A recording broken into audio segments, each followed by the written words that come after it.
Hot topic pa rin hanggang sa ngayon ang isyu na kinasasangkutan ng singer-actress na si Rita Daniela at ang komedyanteng aktor na si Archie Alemania. Batay sa affidavit ni Daniela, nag-ugat ang kanyang reklamo sa umano'y inappropriate act si Archie Alemania sa kanya sa isang party sa Quezon City noong nakaraang buwan.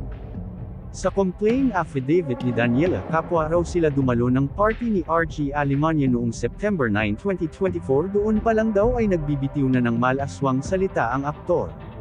Pauwi mula sa party, nag-alok daw si Archie na ihatid si Rita Daniela. Pumayag ang aktres sa pag-aakala raw na para lang itong kuya. Sa biyahe hinahawakan daw siya ni Archie sa balikat at leeg. Pagdating sa tapat ng kanyang bahay, puwersahan daw siyang hinalikan sa lobby ni Archie. Nagpumiglas daw si Rita Daniela pero niyakap siya ng mahigpit ni Archie saka pinaghahawakan ang maseselang bahagi ng kanyang katawan. Dito na raw naiyak si Rita Daniela hanggang sa makalabas ng sasakyan. Samantala, naungkat naman ang isyu noon ng sexy actress na si Kim Domingo at Archie Alemania.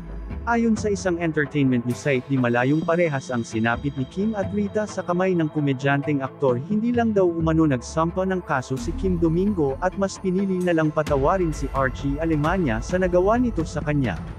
Sa ngayon ay maraming nakaabang sa pagsasalita ng comediant aktor batay sa kasong kinakaharap nito ngayon.